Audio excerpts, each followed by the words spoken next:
What's up? My name is Rich. Welcome to the channel, and in this video right here I'm just gonna explain to you my experiences with a direct-to-garment printer. So perhaps you're looking for a direct-to-garment printer.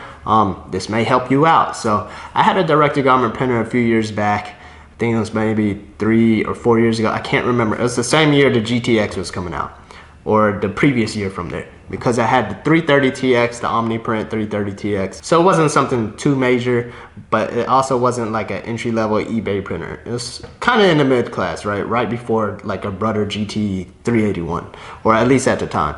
So let's look at the pros real quick. You can print off one-off shirts. You can print full color shirts. You can do one-off shirts. I think I already said that. I kind of already went, but that's kind of the main two reasons. One-off shirts, full color shirts. Now, I'm going to have a whole bunch of cons because I don't have the printer anymore because it didn't work out for me. I'm just letting you know, for me. So here's a couple of the reasons why it didn't work out. So for me, that thing was slow. It took like 6 or 7 minutes for a full color shirt. During those 6-7 minutes while I was printing, you can get another shirt ready by pre-treating it and curing the pre-treat, if that's a term, I can't remember. But just pretty much prepping up the next shirt to get it ready. And it's going to help if you have an additional platen, so you can go ahead and put it on the platen. And as soon as the shirt that is being printed gets done, you can just take that whole entire platen off and throw the new platen on, click start, and let it run a whole nother print. But in all, it was still too slow for me. So that's another thing that I took unaccounted for, which was my fault. When I purchased the printer, I only looked at the time it took to print. I didn't really calculate the in-between times, like the 1-2 minutes it takes to change a platen, the 1-2 minutes it took to prep another shirt, the pre-treatment process. I didn't calculate the whole pre-treat process. Now, it's also going to help if you have an actual pre-treater, which I did, and if you have an extra heat press, which I did. It's really going to help if you use a conveyor dryer like in screen printing, because if you only have one heat press, it's really going to be a hassle. And the production itself is, if you're just a one-person team, it's going to be hard for you to focus on your marketing, your sales, your fulfillment, and all of that, and focus on your production. If you purchase a direct-to-garment printer, I highly suggest you hire a full-time employee. Now, I could have done that because I have enough sales to do so. Now, for me, I felt like if I would have hired a full-time employee, I would have ended up scaling a full-on just t-shirt printing business. Instead, I really just wanted to focus with sales and volume, not exactly production and volume. Meaning, I much rather outsource my work. I am perfectly fine with taking a cut of my profits and letting somebody else doing all of the work. I'd rather be able to do much easier things myself and outsource my work to other DTG printer companies. So that right there, that process right there works best for me.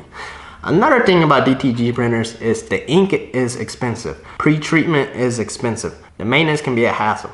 Now, the OmniPrint did have the wet cap system, so you didn't have to worry about the print head clogging if you didn't have it printing all of the time. But regardless of that, you're going to want your printer running all the time. You need to make your return on that investment as soon as possible. If you have that thing just sitting there, you're not making money, okay? And even if you let it sit for a couple days, you have to recycle the ink, let the print head run through, and do a test print so you can see if all the inks are coming through solid. Sometimes it doesn't come back solid, and you have to keep cycling the ink until you get a nice solid print. And the problem with that is you waste a lot of ink. Whenever you're doing those little test prints, that ink goes into a little waste container, and you know what you do with that waste container? You put it in the trash. It's like you're throwing money in the trash. It's crazy. Now, the profit margin can be high because it doesn't cost that much to print a shirt once you get going, but the maintenance costs money. The trial and error to get your shirt right on costs money. And time. Time is your most valuable thing. That was the problem with me. I was doing the production myself, and it was taking a lot of time for me. So I had a few options. The reason why I mentioned the Brother GTX earlier is because I thought about purchasing it after I sold my 330. Because it's a little bit faster, or I was thinking about buying another 330TX. Then I was just gonna end up building an entire t-shirt printing production company, which is not what I wanted to do. So really, I just wanted to make some money, and I wanted to focus on making sales rather than production. And having the machine, I had to focus on production a little too much because it was a little tedious with the maintenance, with the printing it. So with that, I had to focus on the production a little more, and me focusing on the production took time away from my sales, and my sales were starting to cap out a little bit because I couldn't focus on it. But as soon as I got rid of that thing, I was able to focus on my sales. Once again, my sales just went up, and I just outsourced the work to some local DTG printers, and that right there just worked out for me. Another thing you might want to think about before you purchase a DTG printer is Think about how you're going to sell your t-shirts. If you don't already have a market, if you're not already getting sales, then I don't know if the DTG printer is for you.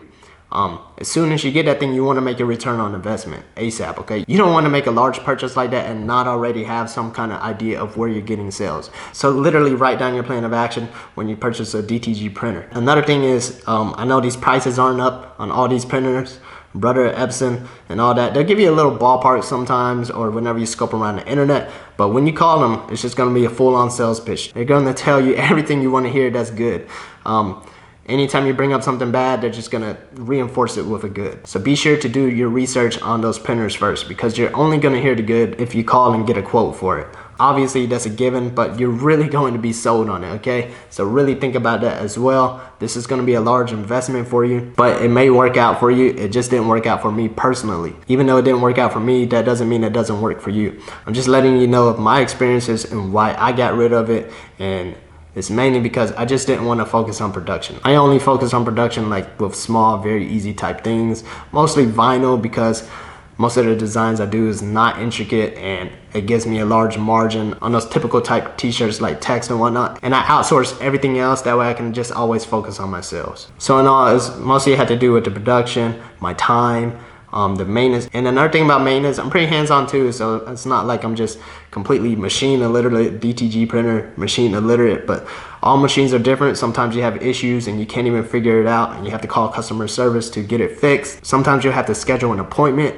They might not be able to get to you until later on that day or the next day, and whenever you're on the phone with them, they still have to do trial and error with the machine and have you run the ink through. Once again, that's wasting you money once you run ink through. And that type of maintenance right there will throw you off an entire business day. So if you have orders to fulfill, that kind of sucks because you're gonna be backed up a day. And if you're backed up a day, you're backed up a lot. So that's something to think about. You might want to buy 2 machines if you have that many orders to fulfill, because that sucked. Anyways, production, my time, and pretty much just the maintenance itself is why I no longer have a DTG printer. But I hope that helped you out before you make this large purchase. I know I named a lot of the cons and not necessarily the pros. Obviously, if you watch this, you've already done some sort of research, so you're already aware of the pros, but I'm just letting you know of my experience. Anyways, if you like this video, please comment, like, subscribe. My name is Rich, and I'll see you next time.